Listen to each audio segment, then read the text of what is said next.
भगवान जगन्नाथ को भिक्षा क्यों मांगनी पड़ी।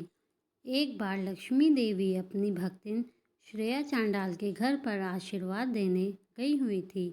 वहां से निकलते हुए उन्हें भगवान जगन्नाथ और बलराम ने देख लिया। अब बलराम जी को यह बात बिल्कुल भी पसंद नहीं आई कि लक्ष्मी जी एक चांडाल के घर में जाकर आई हैं। इसलिए उन्होंने जगन्नाथ जी को यह आदेश दिया कि वो लक्ष्मी को श्री मंदिर से बाहर निकाल दें। अब भगवान जगन्नाथ जी फंस गए, क्योंकि बड़े भाई की आज्ञा मानना बहुत ज़रूरी था। इसलिए उन्होंने लक्ष्मी देवी का क्रोध अपने सिर ले लिया, जिसके फलस्वरूप लक्ष्मी देवी अपने सारे ऐश्वर्य और सेवकों के साथ मंदिर छोड़कर चली गईं। अब अगले दिन बलदेव जी प्रातःकालीन भोग की प्रतीक्षा कर रहे थे, लेकिन कोई भोग लेकर नहीं आया। तो उन्होंने जगन्नाथ जी से पूछा कि क्या बात है, आज कोई भोग लेकर नहीं आया। आज भोग लाने में इतना विलंब क्यों हो रहा है। तो जगन्नाथ जी ने अपने पेट पर हाथ रखते हुए कहा कि भैया, आज से कोई भोग नहीं आएगा, क्योंकि लक्ष्मी देवी अपने सेवकों के साथ ये मंदिर छोड़कर चली गई हैं। जब बलराम जी ने यह सुना तो उन्होंने कहा कि चलो, अच्छी बात है। यदि लक्ष्मी देवी ने भूल की है तो प्रायश्चित तो करना ही पड़ेगा। कोई बात नहीं, अब हम अपना भोग स्वयं बनाएंगे। यह सोचकर जगन्नाथ जी और बलराम जी ने रसोई घर में प्रवेश किया। अब वहाँ देखा तो पूरा अन्न भंडार खाली पड़ा हुआ है। यहाँ तक कि कोई सब्जी भी नहीं है। अब इतनी देर में दोनों भाइयों को अत्यधिक भूख भी लग गई। उन्होंने सोचा कि चलो, किसी के घर से भिक्षा ही मांग लेते हैं। यह सोचकर उन दोनों ने एक ब्राह्मण का वेश धारण किया और घर घर जाकर भिक्षा मांगने लगे, जिससे उन्हें कोई पहचान ना सके। उन्हें कोई भिक्षा नहीं दे रहा था, क्योंकि लक्ष्मी देवी के जाने के बाद उनका चेहरा बिल्कुल मलिन हो गया था। लक्ष्मी देवी के आदेश पर सूर्य देव ने अपनी किरणें और तेज कर दी, जिससे गर्मी और बढ़ गई, जिसके परिणाम स्वरूप भगवान जगन्नाथ और बलराम जी को तपती हुई धूप में चलना पड़ रहा था। भूख और प्यास से वो दोनों परेशान हो गए थे कि अचानक सामने उन्होंने एक तालाब देखा। लेकिन जैसे ही वो दोनों वहाँ पहुँचे, वैसे ही तालाब का पानी सूख गया। हताश होकर वो एक हरे पे भरे पेड़ के पास पहुँचते हैं और सोचते हैं कि इस पेड़ के पत्ते खाकर ही अपनी भूख मिटा देते हैं। जैसे ही उन्होंने पत्ते तोड़ने के लिए आगे हाथ बढ़ाया, वैसे ही पत्ता भी सूख गया और सारे पत्ते सूखकर नीचे ज़मीन पर गिर गए। इसी तरह से शाम हो गई। पूरे दिन इन दोनों को ना तो कुछ खाने के लिए मिला और ना ही पीने के लिए मिला।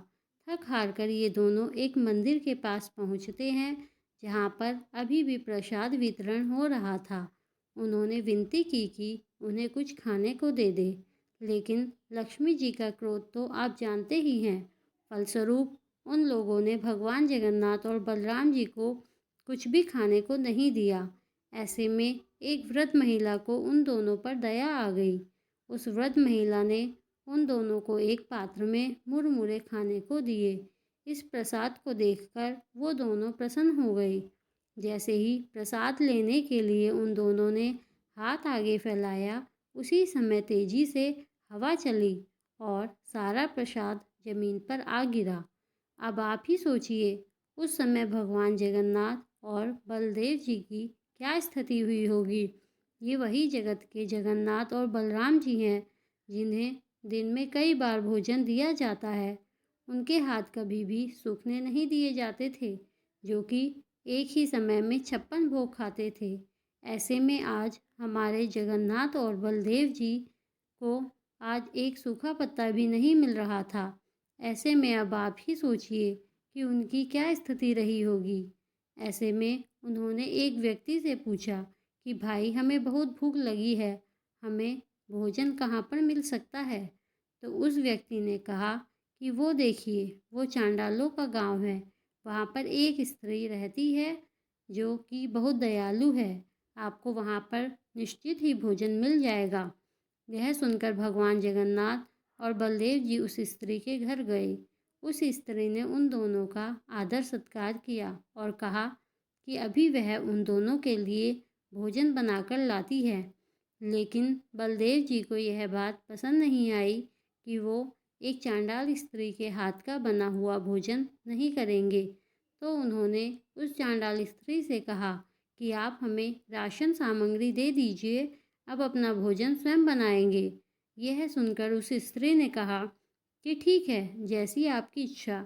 यह कहकर उसने घर में ही एक नए स्थान पर चूल्हा बनाकर दिया, स्वस्थ और नए बर्तन लाकर रखे तथा बलराम जी की इच्छानुसार सारी व्यवस्था कर दी गई। अब बलराम जी ने जगन्नाथ जी से कहा कि तुम भोजन बनाओ और मैं स्नान करके आता हूँ। यह कहकर प्रसन्नतापूर्वक बलराम जी स्नान करने के लिए चले गए और पीछे हमारे प्यारे जगन्नाथ जी को छोड़ गए। अब जगन्नाथ जी अपने भाई के आज्ञानुसार भोजन पकाने के लिए बैठ गए। अब भोजन तो तब बनेगा जब चूल्हा जलेगा। अतः जगन्नाथ जी ने बहुत प्रयास किया, लेकिन चूल्हा जल ही नहीं रहा था। अब बलराम जी प्रसन्नतापूर्वक स्नान करके आ रहे थे। उन्होंने ये सोचा कि भोजन तो पक ही गया होगा, लेकिन जब बलराम जी जगन्नाथ जी के पास पहुँचे तो उन्होंने देखा कि जगन्नाथ जी ने अभी कुछ भी नहीं बनाया है। अतः बलराम जी ने जगन्नाथ जी को अच्छी खासी डांट फटकार लगा दी। कहा कि इतना समय हो गया और तुम अभी तक चूल्हा भी नहीं जला पाए हो। चलो हटो यहाँ से, अब मैं खुद ही भोजन पकाता हूँ। जब बलराम जी चूल्हा जलाने की कोशिश करते तो आग की जगह धुआं निकल रहा था। उन्होंने बहुत प्रयास किया, लेकिन चूल्हा नहीं जला। परिणाम स्वरूप पूरा घर धुएं से भर गया और दोनों लोग खांसने लगे, जिसके कारण उन दोनों की आंखों से पानी बहने लगा।